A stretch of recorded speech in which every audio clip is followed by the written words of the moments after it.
Thank you so much for being here with us today, Isa. It's my pleasure to have you. I'm so happy to see you. How are you? Good. How are you? I'm good. I'm good. As I say, I'm happy to reconnect with you. You and I have met many years ago. Many years I now. say that again. Many years now. I didn't realize. Many years. Like when you think about pre-COVID times, right? That looks like that feels like a long time ago. I think it must have been around Maybe 2018, 2019, something like that. Yeah, 19. 2019. I even went to your beautiful, beautiful center in Dhaka, Bangladesh, Samadi Yoga. I taught a few classes for some time That's in right. there. Yes, you were here for one whole month. You were very popular among the students. You had taught a number of classes and private lessons, and they still remember you. Amazing. It was a really, really special experience. I remember I was, teaching the things before we started. We were like, okay, we're gonna agree, we're gonna be teaching this stuff and that stuff. But I also had like a kind of the opportunity to experiment. I remember I was like coming from a Vipassana, so I was doing some walking meditations and stuff. And I remember like some moments were magical. During the days I was teaching there, some moments were like really, really special, and of course Oh, the people and everything. Real quick before we dive into the interview, because today we're going to be talking about COVID times and about how you, as a business owner, as a center owner, you needed to change and adapt during COVID times and so on. Real dive before we dive into the nitty gritty and the details. I would love for you if you can tell our listeners who you are, what's the work that you do, and what's the thing that we should know about you. okay. So my name is Eza Chowdhury. I teach yoga in Bangladesh, and I'm Canadian Bangladeshi. I moved back here. Although I grew up here, I lived in Canada for 16 years. I moved back here about 7 years ago now. So, as you were mentioning that you came to my yoga studio back in 2019 to teach, where we used to have all kinds of different kinds of yoga being provided as a regular yoga studio in the West would look like. So yes, here we are. I'm also an energy healer. I focus a lot on that, even in my teachings, as bringing in all the holistic approach. So yes, that's pretty much, I think, rounds it up. And things have changed a lot since the time that Manu, you came to visit. The business is the same, Samadi Wellness, but we have been able to revamp the whole model since COVID. Mhm. And I think there is also a little detail that you haven't shared with our listeners, and it's that you also like to lead retreats and you have led your own retreats in the past as well. Yeah. Yes, yes, yes. We do about Amazing. 2 retreats a year. Amazing. 2 Great. international retreats a year. Fantastic. Isa, how would you describe, or how was your experience? So you become a yoga teacher. Tell us a little bit about that journey of you becoming a yoga teacher and then feeling that this was something that called you professionally speaking. So I used to be a financial planner. I'm not sure we even had this conversation ever before, but back in Canada, I spent about 10 years after I graduated in the finance sector, eventually going into wealth management. So my job was to manage wealthy people's money. My job was to ensure, in other words, that when people were trusting me with all their life savings, that they can sleep at night, that they are making enough money year after year, that they are securing enough for their retirement, for their kids' education, for their kids' trust, et cetera, et cetera. So, kind of what I do now, I just help people also to sleep at night if they can release their stress and get over their traumas or heal from them on a day-to-day basis. So I spent 10 years doing that, but I was always a yoga practitioner, which meant that no matter how long hours I was working, I was always the days that I had my yoga classes, I made it a point to run to my yoga studio, pack up 7 o'clock were my classes. I loved my hot yoga class back then. And I used to run to them at least 3 times a week. And while I knew year after year that it did something to me, it wasn't just exercise. Although it was in a heated room, we were all doing all these poses. I felt like there was something. There were times during Shavasana I used to cry, or I just felt so much better every time I walked out. But I couldn't really ever make out what it was. What was the sensation? Why was it so different than, just going for a run or hitting the gym or doing something else that's more physical? So, and during that time, I went through a divorce. My father had passed away. A lot of other life events had taken place. And I felt like, even when I couldn't open up to friends, family, my partner, I felt like I could completely open up in my yoga mats. So when I had the opportunity, I was trying to get out of the corporate world, and I wanted to become an entrepreneur, really, but I never thought it would be yoga. I thought it was always going to be in finance. I took a break and I thought of going for a yoga teacher training. And I remember telling my yoga teacher that I wanted to learn yoga because I wanted to know why it was spiritual. And so that's where really the journey started. That was my 200 hours back in Chiang Rai 7 years ago. And here I am, of course, asana practice, I teach asana practice, but my curiosity is around how does it connect with the mind and the spirit and the body? And how is it spiritual, or really around spirituality? Amazing, and I really love that parallel you shared at the beginning of the conversation when you say that when you were working in finances, you were helping people to sleep at night, knowing that their money was in good hands, and then when you start teaching yoga, you also help people sleep well at night. It's like I think it's so similar. I yeah. mean, I think I've completely given up what I used to do. Majority of the job was to, again, for people to trust you, for you to do the right thing. Mhm. And kind of what I do now. People have to really trust you. They have to open up their energy to you in order to heal with you. I love it. I love it. And then, so you came to Chiang Rai, you say, you came to Thailand, you did your teacher training here, and then you feel ready. You go back, then after that, I guess you go back to Dhaka, Bangladesh, and you feel So ready to, oh no, okay. it was a while after that. I still went back to Canada. And then I finished some more trainings in Rishikesh. I was teaching in Rishikesh. And then coming to Dhaka was also sort of like a fluke almost, where it was completely unplanned for. I came here, I thought maybe I'll do this for a year or so, doing consulting, financial consulting, and I was teaching. And 6 months down, I thought, wait, why am I rushing to go back? There's nothing really holding me to go back. And the second thing I thought was, why am I doing both of them at the same time? Why am I keeping finance and yoga at the same time? I enjoy this more these days. I love my job, don't get me wrong. I love what I did. I love dealing with people. I love that, they really trusted me with their life savings. But I can't be in both places. It's like, being in two marriages at the same time. You can't do that. So it was a huge, decision, which didn't feel like it because I felt it in my gut and I knew I just had to do it. So one fine morning I woke up and I said, I want to be a full-time yoga teacher. I no longer want to be in finance. And it's a huge risk.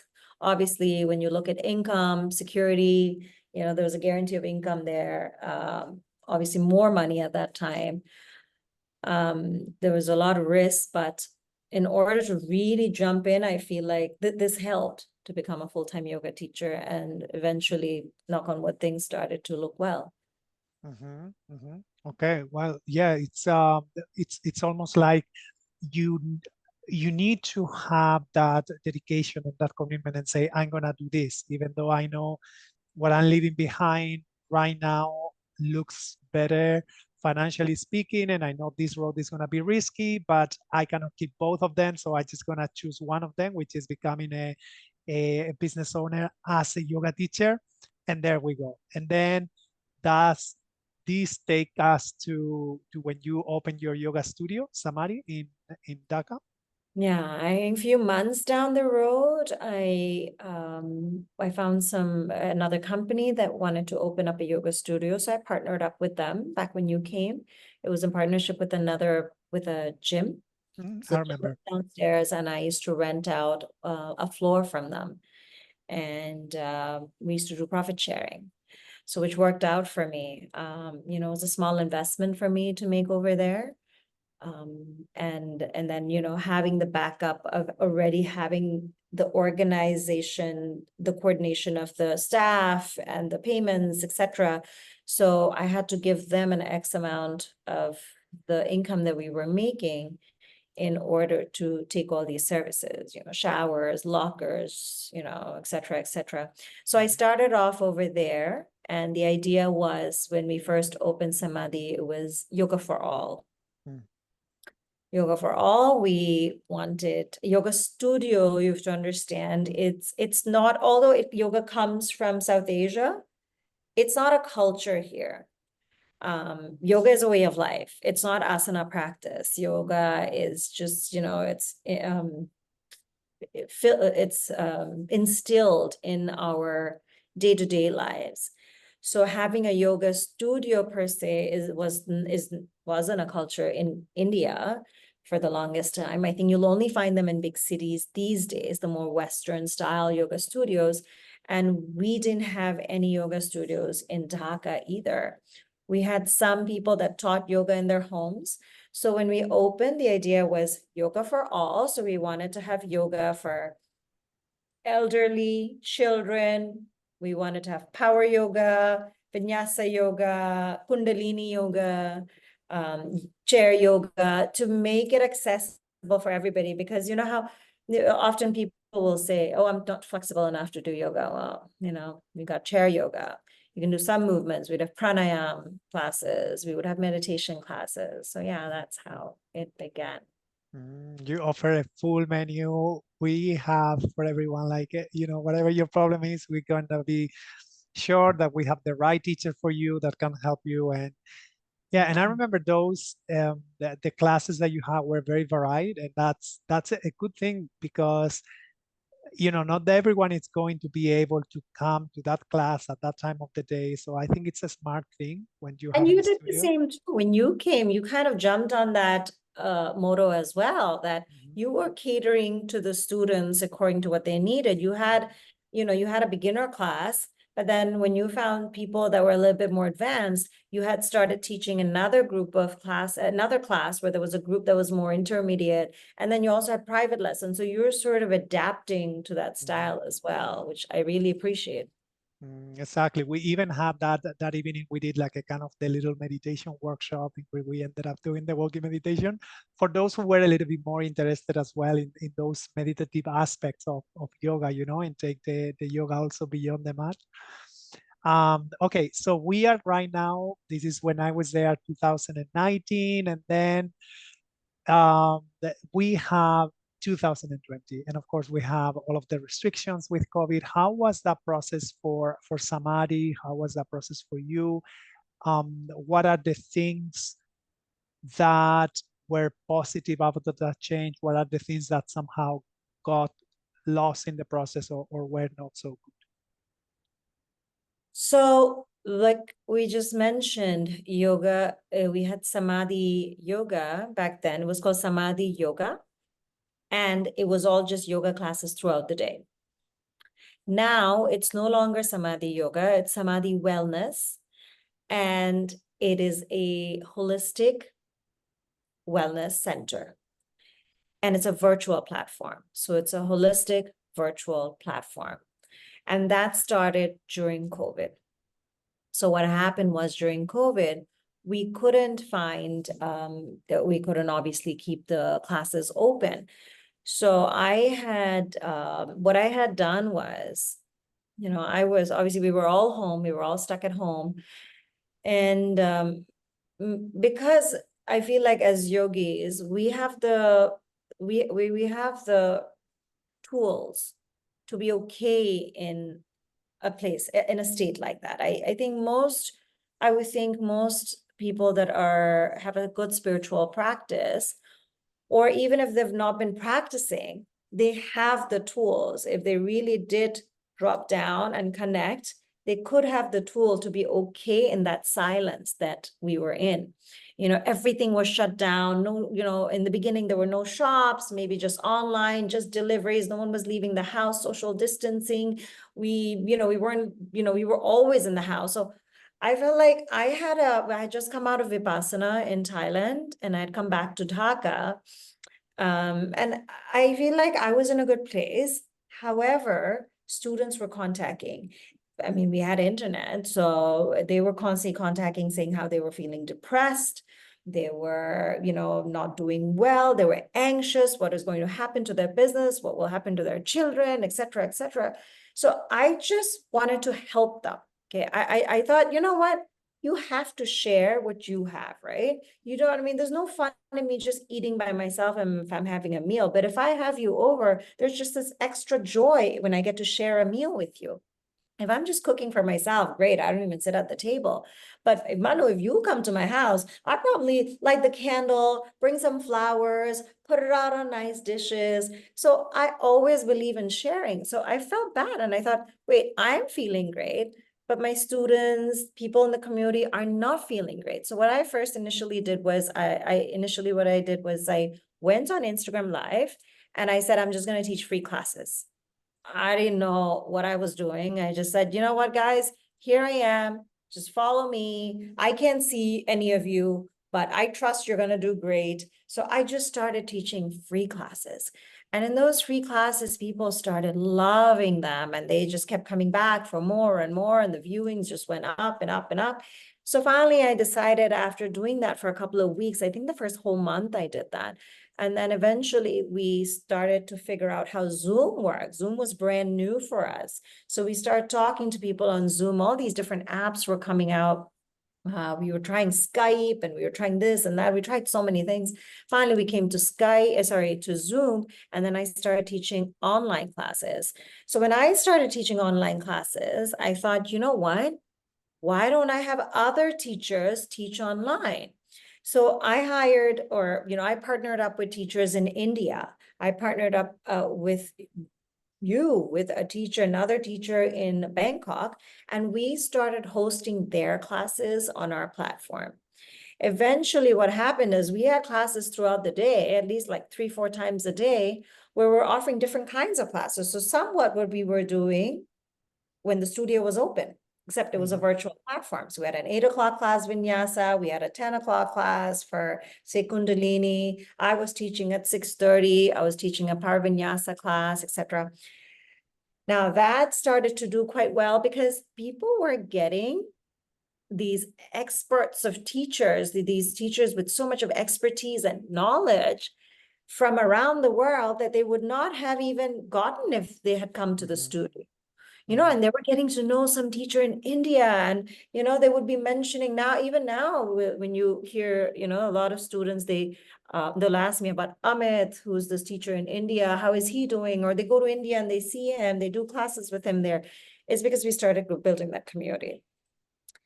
Slowly, during that time, my personal practice was also starting to get deeper. And, I was finishing my Reiki master level. I came to know of this astrologer or a lot of other astrologers, but then we selected one person. We started hosting the astrologer online, and then who's in India. We started hosting distant healing online, etc. So eventually what had happened was we had all these holistic partners. So we had the yoga wing, and now we also have holistic partners, such as astrologer, Reiki healers. We've had life coach, nutritionists, and these are professionals that are extremely good at what they do. And we have a very niche market For Bangladesh, it's a niche market. It's probably a little bit on the higher end for Bangladesh. Maybe in Canadian terms, it would be in the general average level. So we started posting yoga as well as other holistic partners as well. And hence, this is how the whole platform came about. We no longer have COVID. Everything is done in person. But what we did is we continued for the yoga classes, for all the payments and everything to go online. We don't host anybody who hasn't registered for the classes, that they have to register. We still have those partners, say the astrologer, the healers, they're still all online. I mean, you're still not having to fly to India to see him. You can sit at the comfort of anywhere in the world, and you could be sitting with our astrologer who actually, like if you were to sit down, say with an astrologer in America or Canada, I would think at least be $150. Here we have about $80 or $100. And he's an amazing astrologer, you know, and so we follow that model, and every professional that we have, I'm very particular in the sense that they are very good at what they do. I haven't focused on mass market. I always wanted a small business. I never wanted to scale it for the masses. I want to know my clients. I want my teachers and the professionals who I work with to know the clients. And we've built the business accordingly. Mhm. I love that because, you know, there is also all of this idea, no? Like you always need to scale the business and grow. But I also like the idea of having like some kind of small business where you get to know the people, and as long as this is sustainable for you, it's great. Well, scale is in, you know, it's about, I believe in working smart as opposed to hard. So of course you can still make more revenue. But I like the model. I've always appreciated the model of a niche market. Mhm. You know, I personally, I only teach 3 to 5 classes a week. Mhm. Most yoga teachers would teach probably 2, 3, you know, at least like what, 10 classes a week, 8 classes a week. I do that because I prefer a bigger room, and I put in all my energy into my classes, and they're an hour and a half classes. Sometimes I tell them to keep 2 hours. So I'm teaching for almost 2 hours, but 3 classes, might as well focus and give those 3 classes everything. So rather than breaking the classes down into less number of people or targeting less number of people, or, you know, just I stretching myself thin and not really giving the best. I also expect the same, and they have been amazing with all the other partners. They've also sort of bought into, or they also follow the same school of thought, where if they're sitting down with a client, they're completely present with the client, and they will go above and beyond for the client. Yeah, and you can feel that regardless of whether you are doing that online, in person. When the person is there for you, you can really tell. And so, Isa, maybe I didn't understand this fully, but right now what I understand is that Samadi Wellness, you were 100% online, but do you still have like kind of in-person encounters with some people in Dhaka, or it's everyone practicing from the Samadi Wellness platform? No. So what it is we have both online classes and we have in-person classes. I see. But even if they're in-person classes, obviously the registration, the payments, and everything, they're done online. And then, of course, majority of the classes actually on the yoga side are in person. Some, for instance, if there has been a crisis, or if, you know, the teacher is out of town, or some people prefer a teacher who is teaching in India. I don't have that teacher here, they will join online. So we have both. We have hybrid, we have in-person and virtual classes. On the holistic platform side, they're all virtual. Because these are not services you necessarily have to sit next to that person. An astrologer doesn't need to feel you, touch you. I mean, there's really no difference. You just have to have really good internet service. You have to have good sound. You just have to set the, you know, the expectations right. You have to let the client know, you know, not to rush, to have enough time. If they're being interrupted constantly, say, you know, someone's knocking on their door, or they have children walking around or interrupting, obviously that interrupts the session. So we just ensure that we manage these sessions in a timely manner, in a fashion where we let them know what to expect. And so they're just as sitting next to the person. Yeah. And you know what? I love that because I think this is smart as well. Like to be able, this is something I also believe in. And when I work with yoga teachers, I always try to share the way, what would be the best way for you to work on your business. And I love how you are working online, you are making use of the online and the in-person, because this is what I would say, like this is one of the good things that came out of, one of the silver linings of COVID. It was that before COVID, not many people were, like, no one basically was familiar with Zoom. Very few people were familiar with that. But now it's easy for someone, like now that I've heard about your astrologer, I already feel curious, to go and say, well, I know it would be so easy just to connect, to go to your website, probably book the appointment, and boom, and that's done. And I think this is really positive because you kind of open up different possibilities, not only for your business, but also for people who want to come to your business. You're not paying overhead. Sorry? You're not paying any overhead. Your Mm-hmm. overhead is maintaining the website. You're, paying a web developer. If you manage it yourself, I'm not very good at it, so I hire somebody else. It's renewing your, this license and that license, et cetera, et cetera. So it's there. It's still, I was thinking, I mean, it's still way cheaper in my case than to be paying for rent. Dhaka is quite expensive. So to pay for it's not just rent, then I would have been paying for a cleaner. I would have had to pay for a staff, someone, a security, the supplies, my towels and buying yoga mats and so there would have been that extra cost, that massive cost. We're getting rid of that. And my expenses are about, I want to say 25% of what it would have been had I been running a yoga studio, a physical yoga studio.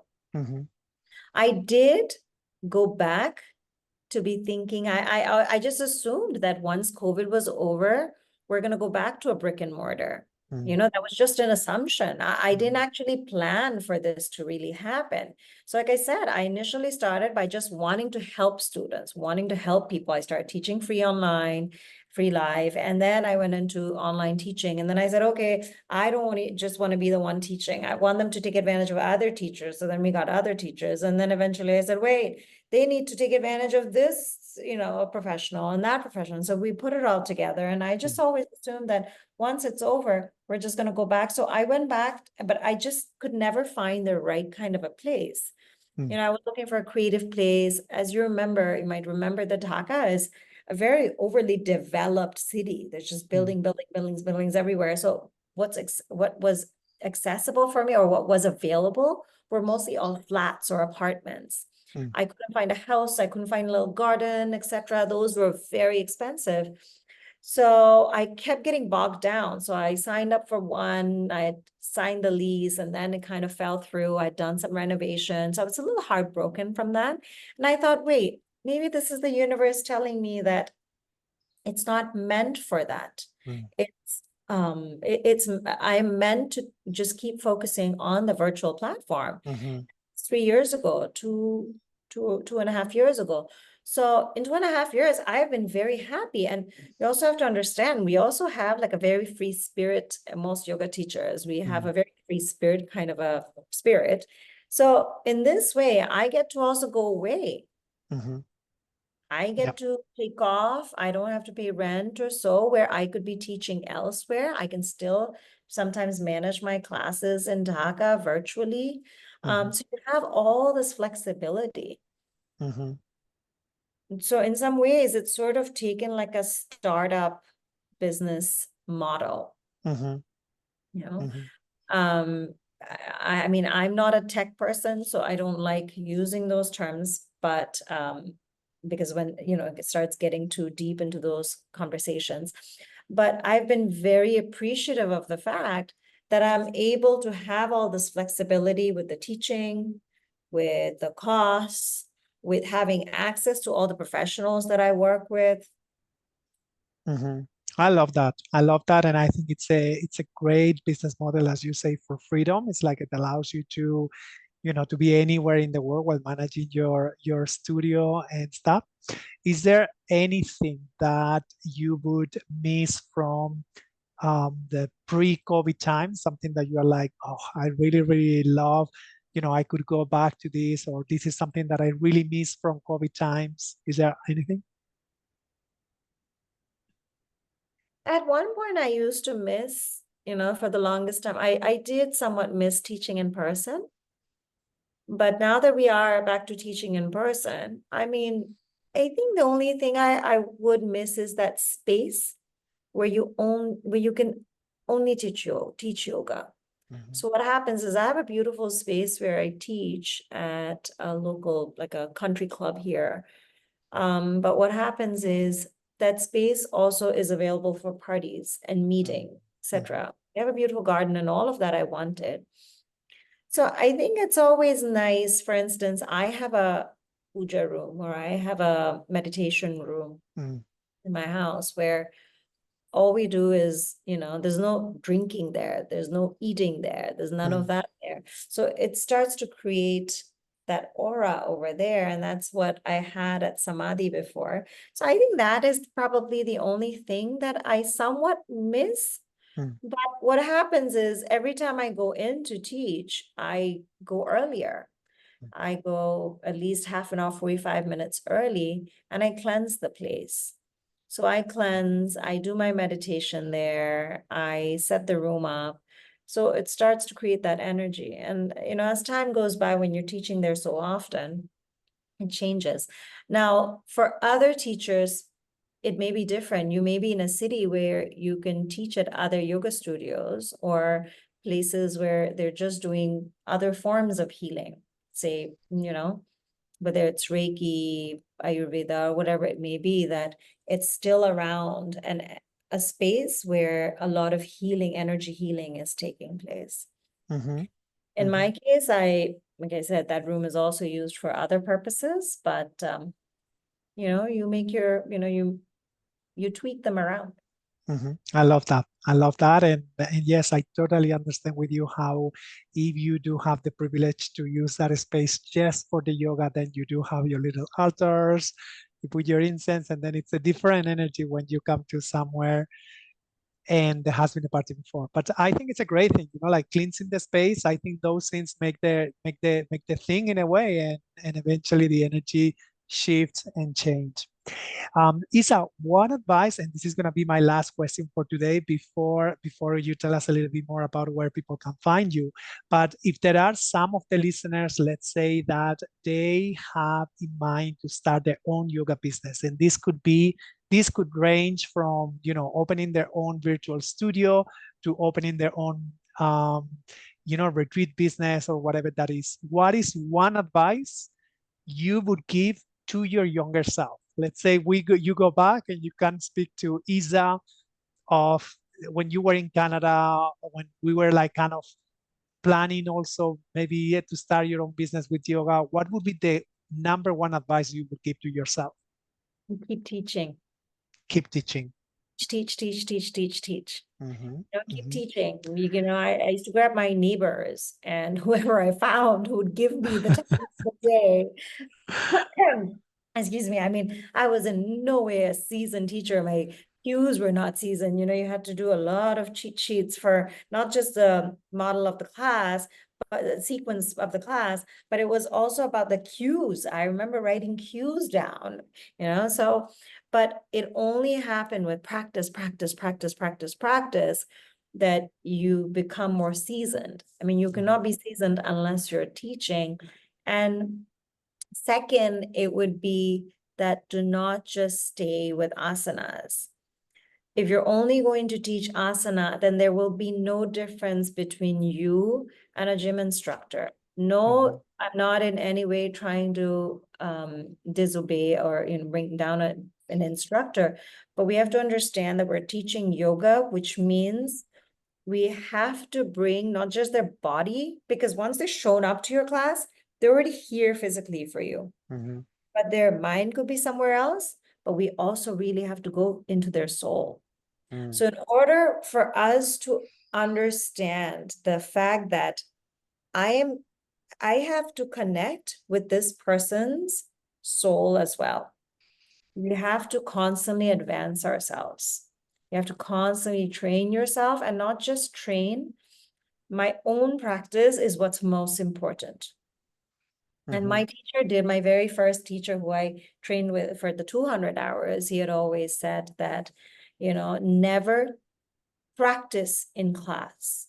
When you teach, you cannot practice. As in, I've seen yoga teachers that the entire time that they're on the yoga mat, they're doing their own practice. I've seen yoga teachers where they've said, when do they practice? They don't practice. They never practice because they practice with the students.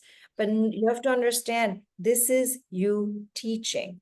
This is not you practicing. You got to finish your practice up in the morning, evening, whenever it is. It cannot be where you're doing your asana practice while teaching. So it's the same thing with also your meditation. It's extremely important. This is something I didn't know before 5, 6, 7 years ago, that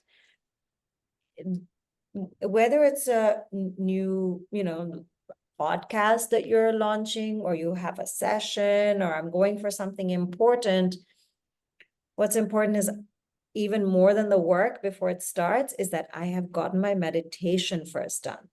I am aligned. I have to heal myself. I have to align myself before I go in there. I love that. That is such a great advice. And I think that also will, because you mentioned how that will differentiate you from other professionals, like a personal trainer, for instance. But also, like, I think cultivating your own practice, it's definitely going to make you better as a teacher, which eventually also can differentiate you from other teachers, because your teaching is going to have more depth, and for sure it's going to be something positive. I love For a that. personal trainer, you can, if you're just going to focus on asana, someone can come online. I can teach for half an hour, go boom, boom, boom, boom, boom, do this many crunches and do this many squats, and you do these burpees and blah, blah, blah, blah, blah, blah, and then off you go. But then where is the heart? Where is the mind? They're not going to leave that class feeling that energy that we can create. In a yoga class, when they're showing up, they've trusted us. They've trusted us. They've given me the privilege of their time, of 90 minutes of their time, for me to go into the soul. They're not just giving me the body, like, if you want to put it that way, they're giving me their spirit. And what am I doing about that? Yeah, that's amazing. Isa, it was amazing to reconnect with you. I hope we get to do it more often. For the listener, for those who are watching, because this video is going to be also posted on YouTube, whoever wants to connect with you and with Samadi Wellness, what is the easiest way to find you?